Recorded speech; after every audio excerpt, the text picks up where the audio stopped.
हैं, जनता दल यूनाइटेड के एमएलसी हैं, पूर्व मंत्री भी हैं।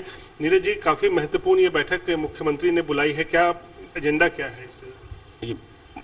माननीय मुख्यमंत्री नीतीश कुमार जी के अन्य मार्ग पर जनता दलियों के विधानमंडल के माननीय सदस्यों की बैठक में जो पार्टी के हाल के दिनों में हुए घटनाक्रम, जिसमें कि एक पूर्व केंद्रीय मंत्री और पूर्व राष्ट्रीय अध्यक्ष ने जो दल को कमजोर करने की भूमिका में निभाई और उस संबंध में क्या क्या मामले, ये तो मीटिंग में तय होगा। लेकिन इतना तय है कि हमारी पार्टी के राष्ट्रीय अध्यक्ष ने कहा है कि हमारे नेता के कद को छोटा करने की कोशिश की गई।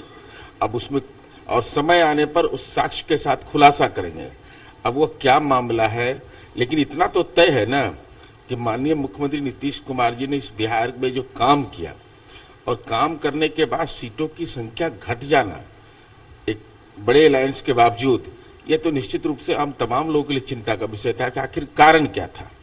अब कारण का पार्टी ने समीक्षा किया होगा और लगातार समीक्षा के उपरांत माननीय राष्ट्रीय अध्यक्ष जी ने मंतव्य दिया है, तो वह मंतव्य ही बहुत महत्वपूर्ण है। चिराग मॉडल की बात, तो बिहार की सियासत गरमाई हुई है, जबरदस्त हलचल देखने को मिल रही है, सहयोगी लगातार बने हुए हैं। इस बीच रोहित के पास हम जाना चाहेंगे।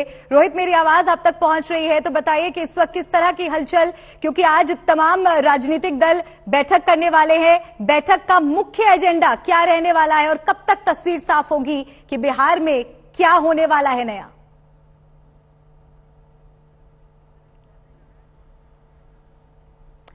रोहित तक शायद हमारी आवाज नहीं पहुंच रही, एक बार फिर से हम उनका रुख करेंगे। लेकिन यही सवाल मेरा आशुतोष से है। अगर आशुतोष मेरा सवाल आप सुन पाए तो बताइए, क्या लग रहा है कि इन बैठकों के बाद कब तक तस्वीर साफ होगी? कितना और इंतजार करना होगा? आखिर नीतीश कुमार क्या नया करने वाले हैं? सबकी निगाहें इस पर टिकी हैं।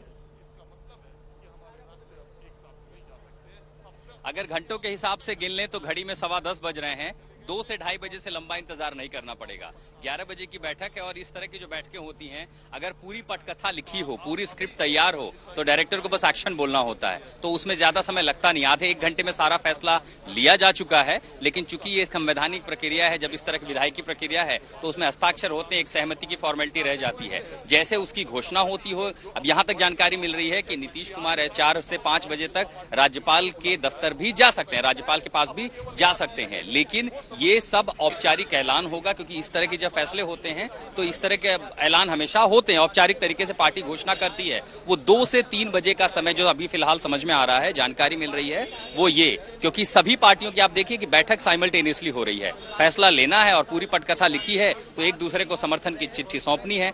2 से 3 बजे शायद वो मौका होगा जब चारों ओर से आप औपचारिक रूप से ये ऐलान सुनेंगे कि आखिर क्या फैसला लिया गया है। जो लिया गया उसकी चर्चा तो पहले ही सामने है। सबसे दिलचस्प बात देखिए कि इस समय बिहार सरकार में बीजेपी कोटे से जो उद्योग मंत्री हैं, कैबिनेट मंत्री शाहनवाज हुसैन, हो सकता है संभवतः आज उनका एक आखिरी कार्यक्रम हो। 11 बजे वो दिल्ली में ही एक इन्वेस्टर सेंटर का उद्घाटन करने जा रहे हैं। बड़ी बहुत बातचीत हो रही है। ये जो सरकार थी, इसमें सबसे ज्यादा चर्चा शाहनवाज हुसैन की हो रही थी कि कैसे उनको एमएलसी बना करके मंत्रालय में लाया गया और उसके बाद यहाँ इन्वेस्टमेंट की बात हुई। 70,000 करोड़ का लगभग परियोजनाएं वो ला रहे थे और आज देखिए हो सकता है संभवतः ये उनका आखिरी कार्यक्रम बतौर कैबिनेट मंत्री हो जो दिल्ली में वो करने जा रहे हैं। वो भी यहाँ पर पहुंचेंगे। ऐसे कई सारे जो परियोजनाएं थी, अलग अलग मंत्री अपने अपने दफ्तरों में लगे होंगे काम करने में। लेकिन किसी ने ये नहीं सोचा था कि 48 से 72 घंटों में कुछ इस तरह पूरी की पूरी जो कहानी है वो बिहार में बदल जाएगी। लेकिन अगर आप कुछ साल पहले जाते हैं, वो तस्वीरों को याद करते हैं, तब भी ऐसा हुआ था। कुछ घंटों में सब कुछ बदल गया था।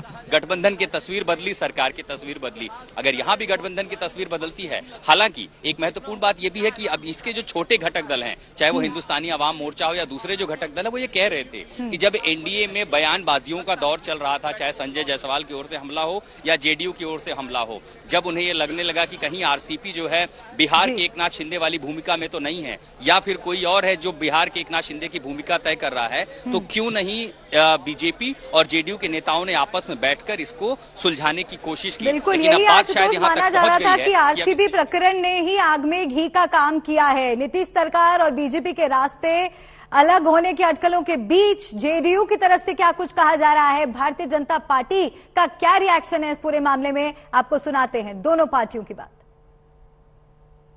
हमको तो नहीं लग रहा है कि कुछ इस तरह का चल रहा है जो जिस पर बहुत चर्चा करने की जरूरत है। सब चीज तो नीतीश कुमार जी के नेतृत्व में बहुत ठीक ठाक ढंग से चल रहा है। सोनिया गांधी को कॉल गया है सर नीतीश कुमार का, ये कंफर्म हुआ है? अब इसकी जानकारी हमको नहीं है। 2-3 दिन में सर सरकार में कुछ मेजर चेंजेस आने वाली है ऐसा? कोई चेंजेज नहीं आने वाला है। पता नहीं कहां से आप लोग चर्चा कर रहे हैं, कोई चेंजेज नहीं आने। सब कुछ ठीक है गठबंधन में जो बीजेपी के साथ है? हाँ बिल्कुल गठबंधन में ठीक है, उसमें क्या दिक्कत है, बिल्कुल ठीक। नीतीश जी ने सर स्किप किया है मीटिंग, नीति आयोग का इम्पोर्टेंट मीटिंग था सर, क्यों इम्पोर्टेंट मीटिंग? कोई रीजन नहीं बताया गया सर? नहीं, रीजन बताना हर बात के लिए जरूरी नहीं होता है, और हर मीटिंग में मुख्यमंत्री जी शामिल हो ही यह भी कोई आवश्यक नहीं होता है। समय के हिसाब से चीजें चलती हैं। कहाँ ऐसा कोई स्थिति नहीं बनी है, तो कोई नई स्थिति है नहीं, पुरानी स्थिति थी, एज इट इज वही है, वही रहना चाहिए। आरजेडी की भी मीटिंग, सेम समय जेडीयू की भी मीटिंग तो ईटिंग मीटिंग सिटिंग फिटिंग राजनीति में यही चलता है।